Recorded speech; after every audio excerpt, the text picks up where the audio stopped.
people that support SOBERTALK. Well, I have a gift for the F5 project. I would like to present to you, submit to Adam Martin.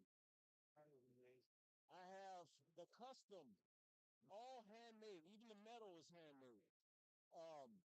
F5 SOBERTALK clock. You just need a AA battery, brother. Made by Cornerstone Woodworks right here out of Bismarck. But this is a gift from me to F5. So that's for you, brother. Yes, thank you. Well, he might not see him. So what type of new things happening with F5? We got a lot of things going on, in fact, one of the things that's happened for me is personally as the chief operations officer, I'm going to chief development. Okay. So that's kind of where my skill set is, I work with people, local directions, relationships, building relationships. I'll go to that two for states. Okay. I'm looking at 5 different states right now. Like close to North Dakota or okay. So the two main ones right now that we're Australia and so okay. We feel like we want to stay in the Midwest, we want to still live there, we should register.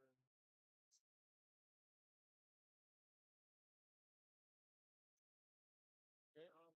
Okay. Right. Less than 5 other states. And when we really do it, we've got some really cool things happening. And this was the first year that brought other states into it. So we've got a lot of different ideas. We're true.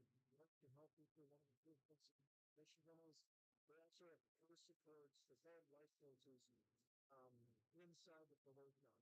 Okay. So, so if you're working with somebody that's struggling, doesn't want to come right down to the office of this person to sit down and think what we're talking about here.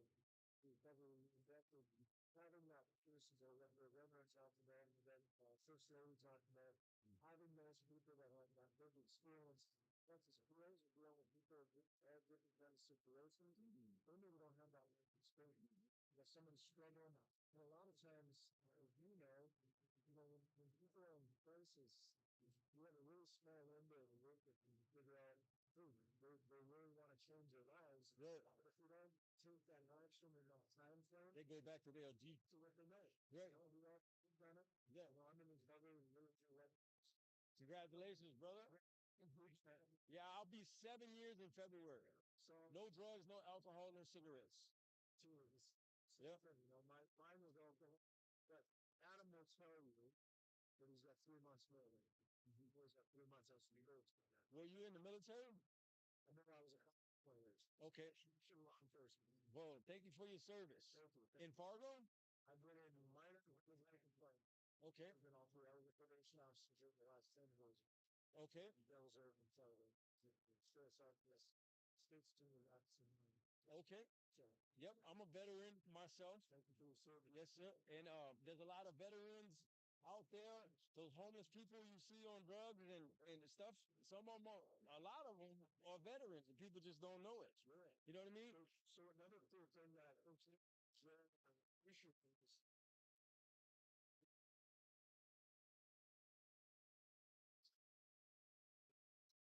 And it's trauma-informed training that we're doing inside the prison, which is amazing.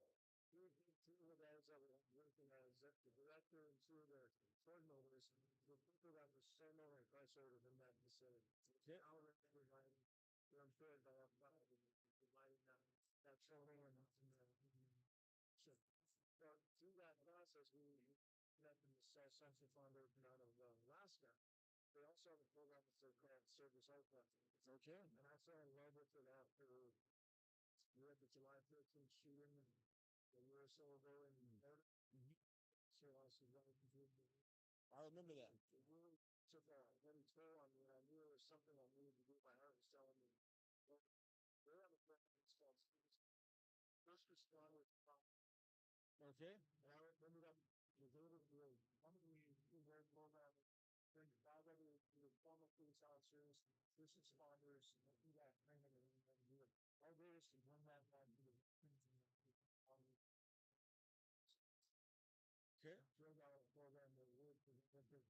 as you, man, probably from the military side of things, just like it is in enforcement, medic, whatever it is, firefighter, that we're supposed to countries are, not here to have anything affect us. Right. And a lot of us live that life. We always were like, we didn't talk about the stuff that was going down. We always talked about the stuff that, hard business for us. We never talked about that when we're sitting at the phone. Right. We're talking about siblings. So that process is, my goal is at some point is to help build that up and bring that to North Dakota, South Dakota, Minnesota. Okay. Amen to that. You can jump on the mic over here.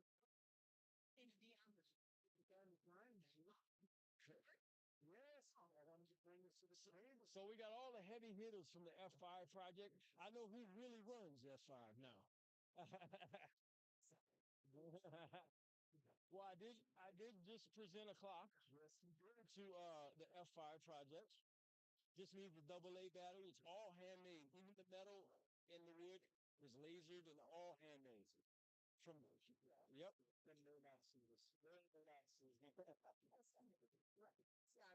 So your name's Megan? And what is your title for F5? So it's chief advancement. Okay. So I do a lot of revenue generating, fundraising, events, donor arrangements, corporate partnerships, all of those things. Didn't we speak through email or something? Maybe. I think so.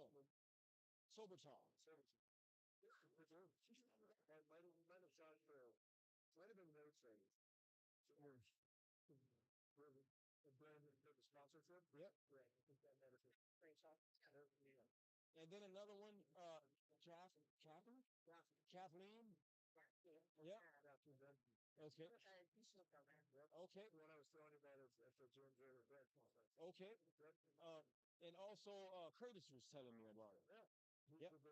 So I've been knowing Curtis for a while now through sobriety. He's awesome. Oh, Curtis. Yep. So I've been knowing him for a while, and he's a great guy. Yeah.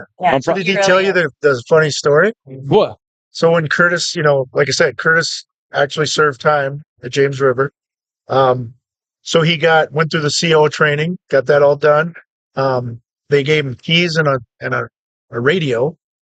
And one of the first times he's in the facility, he's standing by the door and he's just kind of waiting there, and somebody kind of walked by him and said, "What are you doing?" He goes, "Oh, I'm waiting, and they go, "Well, you have keys." He goes, "Oh man, I got keys." So it's a pretty cool story about, Yep. how, but that just shows, when we start looking at things of, the ability and when we put opportunity in front of people, and I've always said, the lived experience, we've hired people, most of our people that work for F5 have lived experience. Amen. We had a program with the Sanford program or with Sanford where we were going into their hospital in Fargo, like their detox unit, talking to people who are coming out.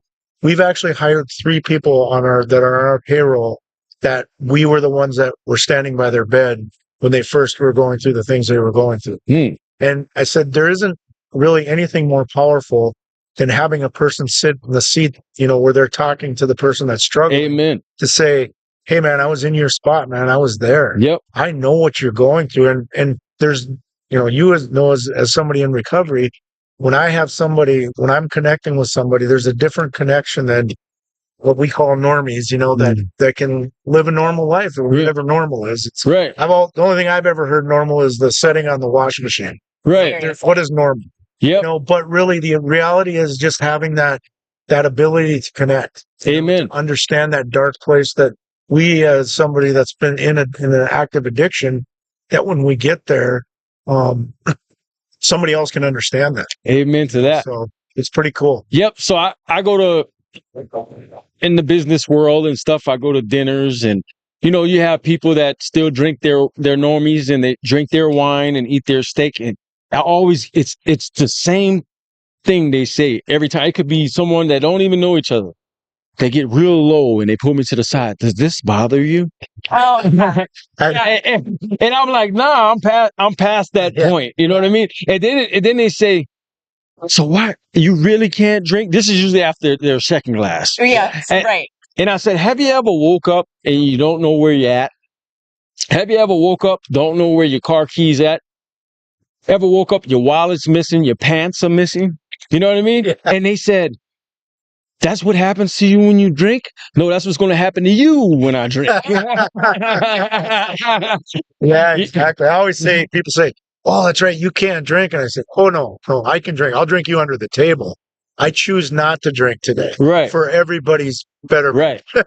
That's around me. So what exactly is the F5 project? Well, the F5 project is, as we've talked about, Adam Martin is 5-time felon. So the F5, we were just talking about this yesterday with another gentleman, but the F5 project was the 5 felonies, but it was actually Governor Burgum that was introducing him at a speaking engagement. And he said, oh, it's also the F5 key on your keyboard. It erases your screen, refreshes the screen. So our goal and what F5 wants to do is help people refresh their screen. We don't want their past to determine their future. Right. We shouldn't, none of us should be judged on our past. We've all made mistakes. Some of us got caught, some of us didn't. Right. We have a police officer on our board that talks about that, and he heard Adam speak about that. Mm. And he thought back, when he was younger, some, stuff that we've all done that we could have gotten in trouble for. We're lucky enough not to get caught. Amen. So our goal at F5, when Adam put it together was, he started out doing just like an entrepreneur class at the Cass County Jail. Okay. And what was happening is he told guys, give me a call when you get out, I'll see what I can do.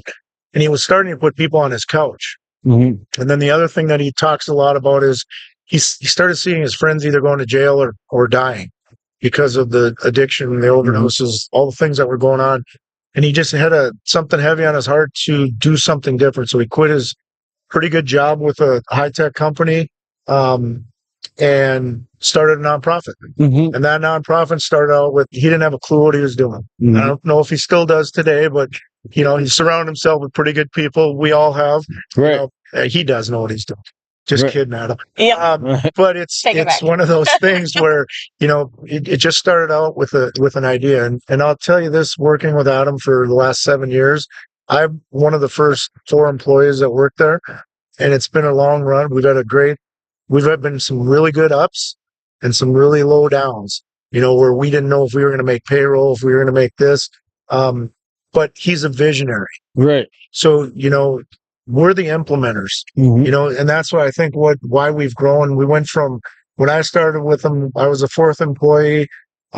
We were serving about 15 to 20 participants.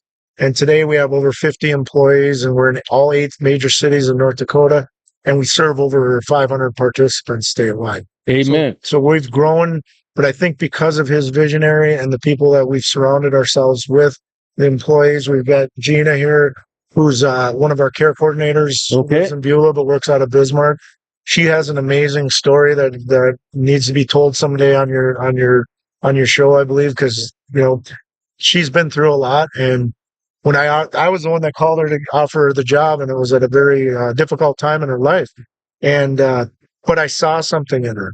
Mm-hmm. And I think that's the part of this thing is we see that in people and what they can do, and the ability to have that impact. Amen. So our goal at F5 Project is to impact lives. So also, didn't F. Martin get a bill signed? Adam Martin get a bill signed from the governor that a felon, nonviolent, can get their cases sealed? Yes, and he was a big part of that. He was the one that really got it implemented, got the right people in place, and he was able. I mean, he was a huge part in making that happen. So that was another big one of his visions that he's always wanted to do.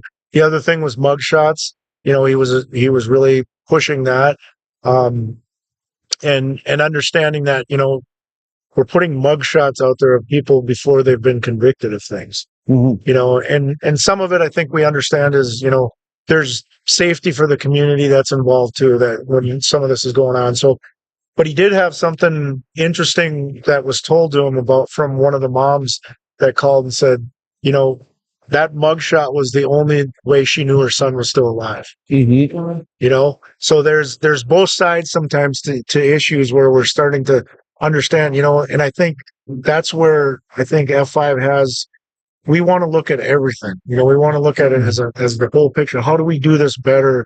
You know, it all comes down to collaboration and community. It's the bottom line is how do we as a community, whether it's law enforcement, it's our prisons, it's our jails, it's our ER rooms, you know, our mental health people, our addiction counselors, peer supports. How do we all do this together?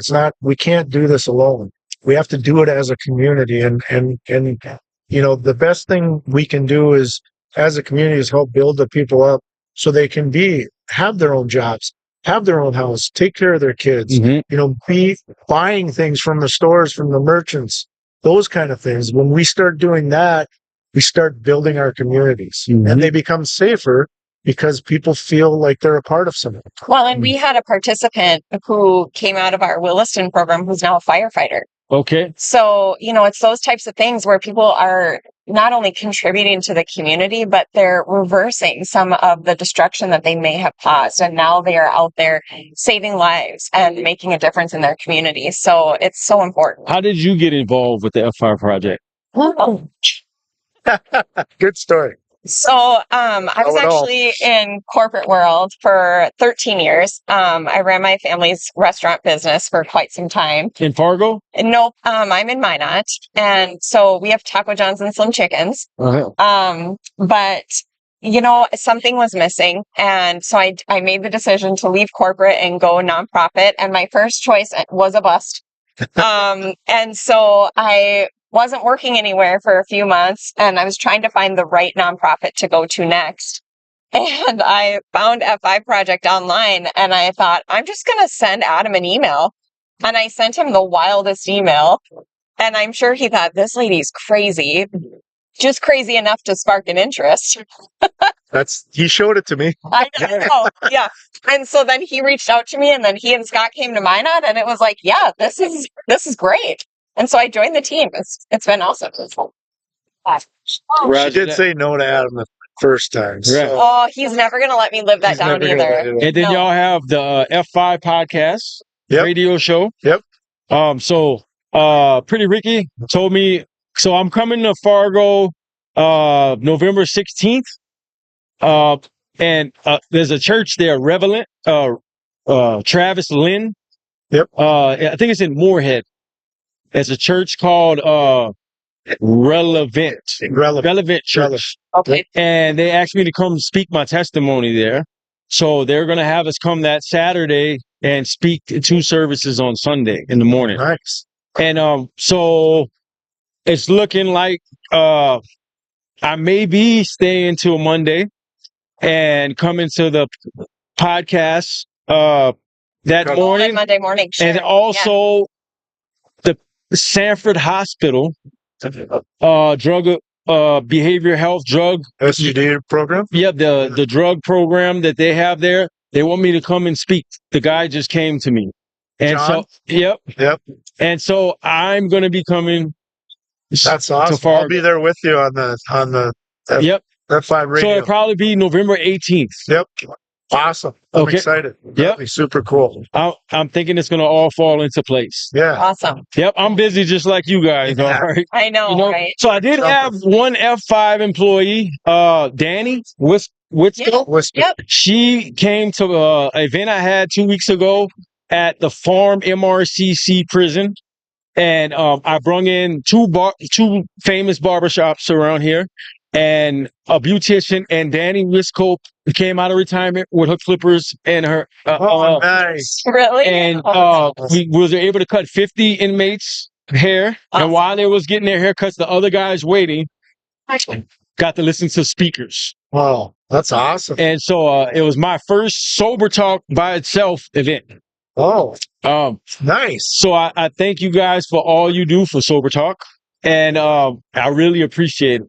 Yeah. And I've been in the prisons a lot with other organizations, but this one was great. And a lot more events coming up. Yeah. We're trying to get into JRCC next. We'll get you Well, there. we know some We'll people. get I know somebody that's got some keys in the radio. Yeah, That's keys in the right. radio. Exactly. He knows how to use them. He's not that tall, but you know, Yep. he can sneak us in. He's not Amen. Well, I want to thank y'all for stopping by. Yes, thanks for having I us. really appreciate you. Great to meet From you the and bottom- actually finally get to see you in person, man. Nice to meet you. From the bottom of my heart. Yes. Yeah. And we'll see more of each other and more stuff. Do And more Adam, events. good luck on your pardon.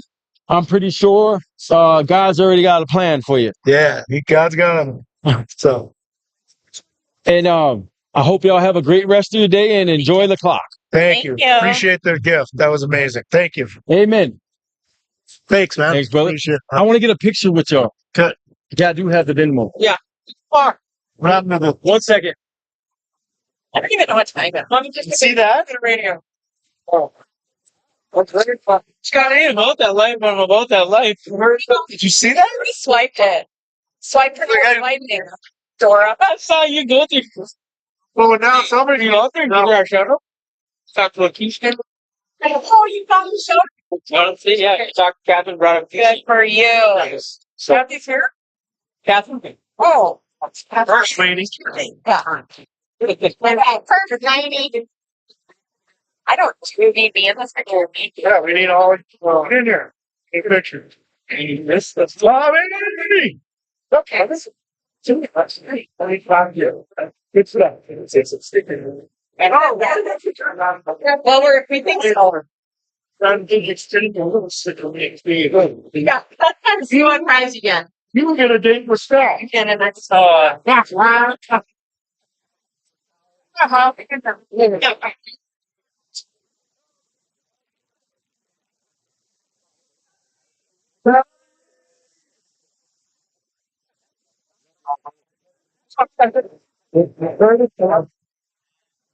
Before forgetting the clear recovery guy was yes, it's David. Yes, and yeah, I didn't hear it. Yeah, he's got Bob's. We know it. We know the guy. He also mentioned me.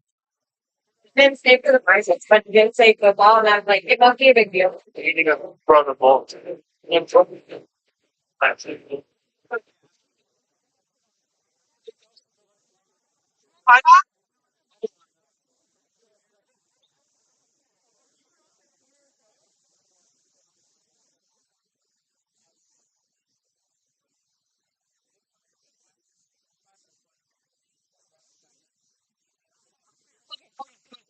Right here? Right here. What do I do? What do I do? Okay, perfect. Yeah. Left my charger back here. Oh, I'm just gonna put back in back. Okay. Yeah, no problem. Hi, Nori. Hi. So it can hear you however you're sitting, okay? Okay, sounds Okay. So I'm here with Nori Stark, Miss Stark, as Yes. we used to call her from Yes. HRCC. You used to work there. So it's been 3 years. Yep, 3 Okay. years since you were at HRCC. Yes. Mhm. It's been a while. Yeah, and you've been on a journey yourself. I have, yes. So I left corrections.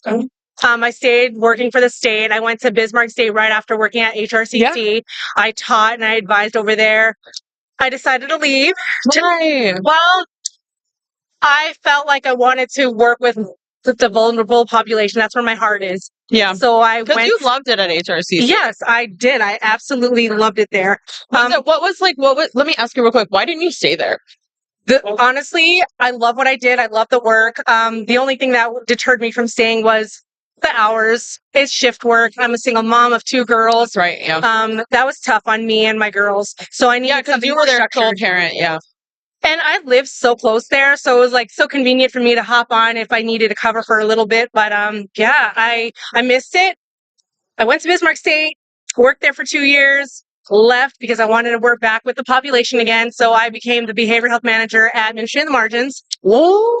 I did yeah, that. you told me that. Yeah. Mhm. So that was fun. That was great. But I'm like, God, I need to get back into corrections. So now I'm back in corrections, working at the NDSP with the adult males. Okay. I'm a human relations counselor over there. Wow. So yeah, I'm back to my old stomping grounds because I actually was there 12 years ago. Well, and you're of military background, I so am. that's kind of up your alley a little bit. to be honest, I like structure. Yep. It was really hard for me to integrate from soldier life to civilian life. Yeah. The state being for the state government, we have policy procedures we got to abide by, and I'm all about by the book standards. Rules. Yes. Being in corrections, rules. Everybody got to follow them. And, you know, I just want to be a positive role model, right. mentor, and just be there for people that they have a voice, but they don't know how to express it. So that's what I'm there for. I can't believe at one point in time you were like, you are my inspiration. You are my inspiration. No. Because I would be, okay, so I'm in corrections, like as a live-in correctional person, you know, I'm a ward of the state, and you are working in corrections.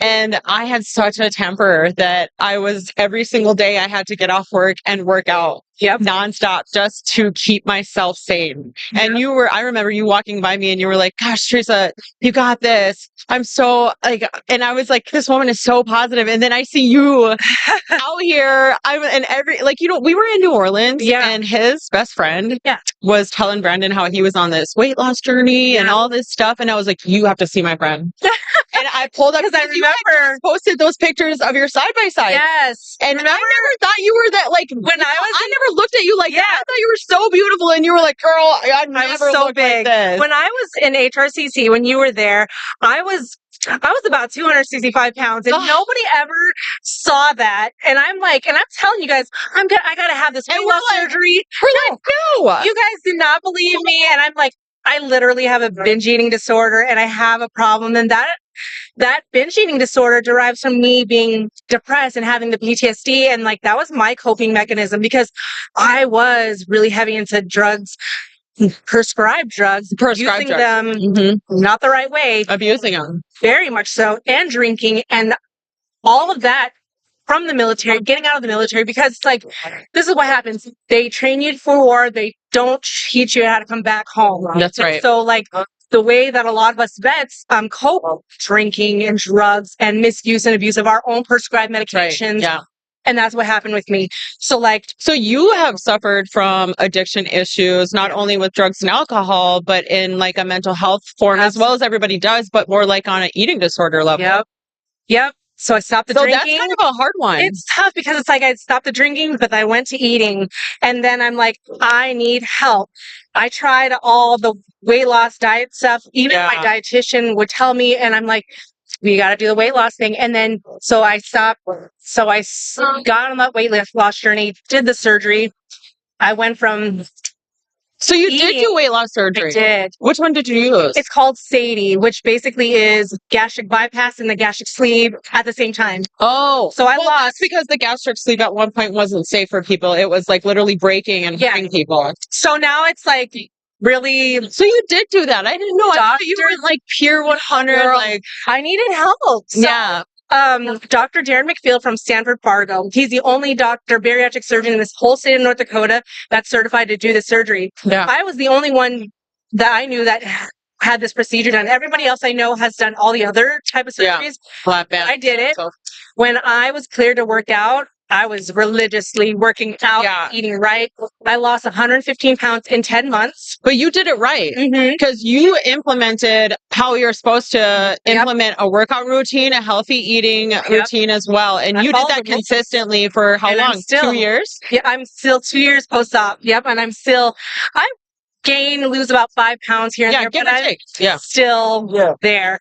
And I went from food addiction to gym addiction, and I would take that any day. That's a healthy addiction, though. It is. It's and everybody, I think people at all points in their life are addicted to something. Yeah. Whether it's shopping, boyfriend, girlfriends, you name it. It could be soda.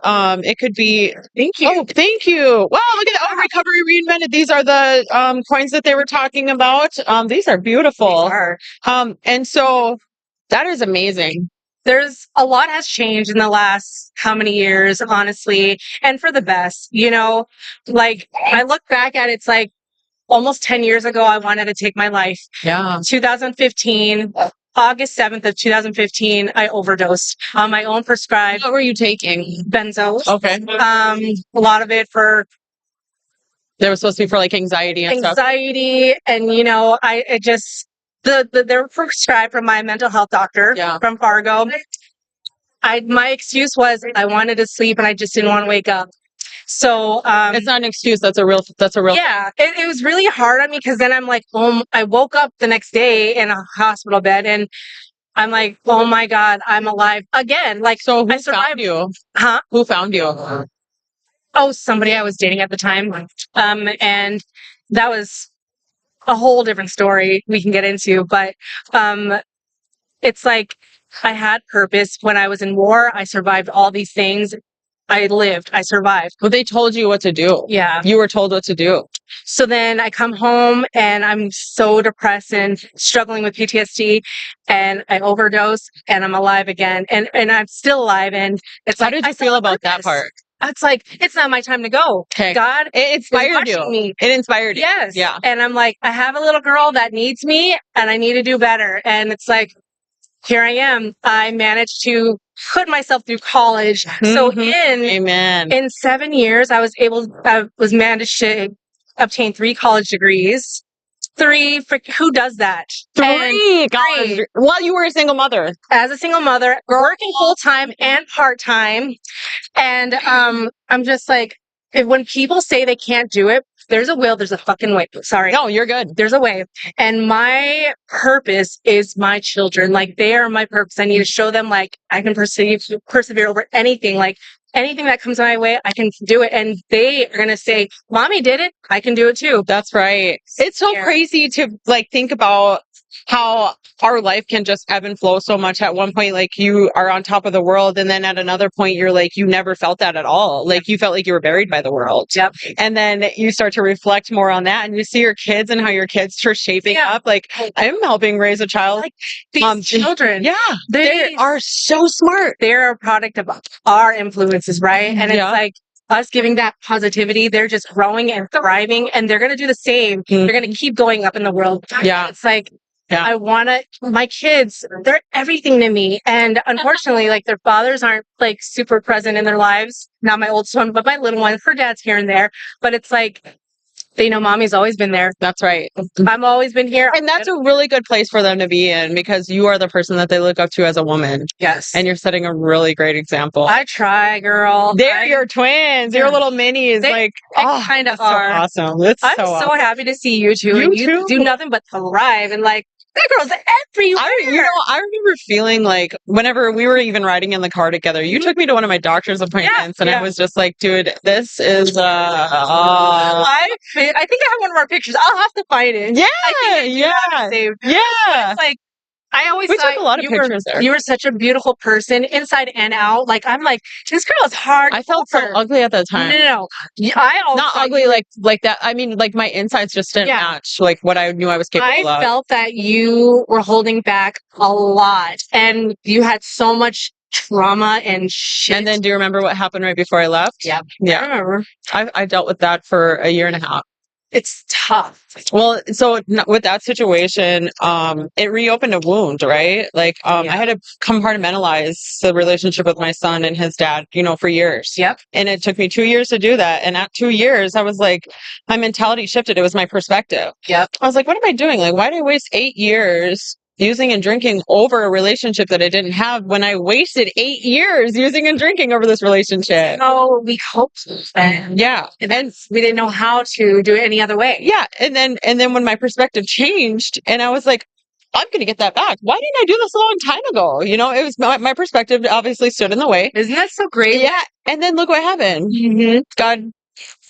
God blessed me, but in a way, like, I had to lose one to get the other. Absolutely. And it was a shocking thing. Like, I couldn't believe it. I was like, my dad told me that my son's dad had passed away, and I was like, I can't believe that. So I like, all these things started running through my head. Am I going to get to see my son? Will I get served with papers? You know what I mean? So them are like, that was a whole thing in itself that and I had no idea how to do it.